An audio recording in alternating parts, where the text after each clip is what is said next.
Hi, so today we're going to review or spot what is the difference between Taro Original 1909 versus Premium Copy Taro Original 1909. Check natin kung ano ang difference. Premium Copy, ibig sabihin, fake siya. Pero, tinry niyang i-copy yung original. So, yun. Check natin kung paano natin mako-compare itong dalawang to. Grabe gayang-gaya ng China.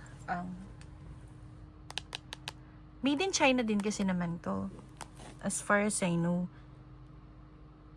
Okay, spot na agad natin sa ilalim pa lang, no? Ang original is may ISBN, $24. Tapos yan, may PPS. Yan. May POP 21. Ayan. Sa copy, wala. Serial code lang ang meron siya. Okay? And the next is, isa pang na-spot ko is yung Los Carabeo ng original nandito. Siya wala. Nandito. Nasa top. And then, dito sa gilid, wala akong ganong na-spot na difference. Tignan na natin yung loob.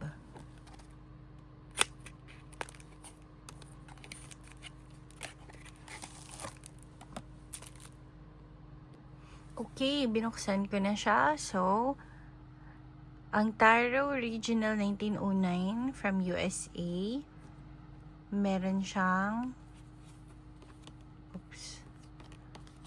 2 cards. One is yung pangalan ng Taro Original 1909. And then, meron siya nito. And then, may guidebook, si Taro Original 1909 Authentic. Yung isa wala. And ang card niya, ito. At saka ito.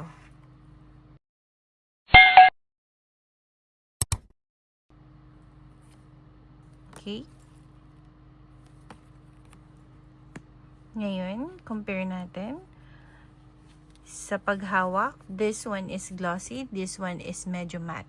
Kung mapapansin nyo, makinang tong isa, yung kabila wala. Konti lang. Medyo matte siya, pero sa kapal, I'll be honest, mas makapal si premium copy. This one.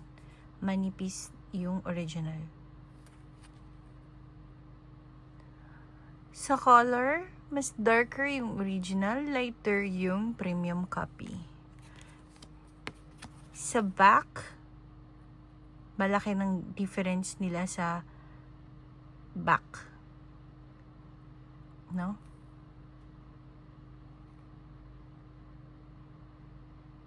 Ayan. And, mas malaki ng kaunti yung premium copy kaysa sa original. Mas malaki siya ng kaunti. Ayan o. Yung differences. Mas maliliit, mas malaki yung original. Sa kapal, sinabi ko nga kanina, mas makapal yung premium copy kaysa sa original. Kaya kung mapapansin nyo, mas makapal talaga yung fake. Mas makapal ba yung fake kaysa dun sa original, ginalingan ng kumopya. You see, yung differences niya kapag mo siya. Ang laki ng difference nung kapal. No, mas makapal talaga yung paper na ginamit dito sa kabila. Pero tsaka madulas tong isa. Sobrang dulas niya. Ayan o. Tong isa hindi.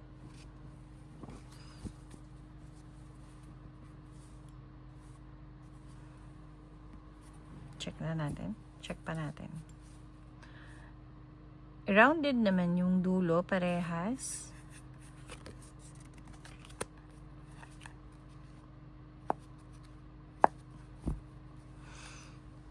magandang klase din naman siya. Kaya lang, syempre, mas maganda pa rin kung original. Kung may budget naman tayo, eh, kumuha na tayo ng original. No? Kasi ito, kahit na hindi yan, nila nakalagay dun sa box niya, Los Carabeo, pero wala siyang Los Carabeo. Yun yung number 1 na palatandaan. So, honestly, nandito yan sa taas. Tapos, nasa baba, pag ganyan yung arrange niya, then naka-sealed siya. Ito namang isa, wala siyang guidebook, nakaganyan lang siya. Ayan. Prices difference, malaki po. Malaki ang prices difference. Ang price po nito, halos nasa half yung presyo. No? So, yeah, I'm selling those mga nire-review ko. Binibenta ko rin siya through my website in www.tarotstarofaqaquarius. So, I have sealed new and used tarot deck there. But if you're comfortable to buy it through Lazada, TikTok, and Shopee, available din po siya under MCTM Group of Companies. So, yun lang. If you have any tarot in mind na gusto nyong i-compare ko fake versus the premium copy, just let me know. Unahin natin. Baka available na siya. Napakaraming tarot na kinokopya. So, pwede natin yung mag-request lang kayo, i-try natin para ma-spot natin kung ano yung differences ng fake versus original. So, I hope it helped everyone, no, sa review na to. Okay, see you in my next video. Bye!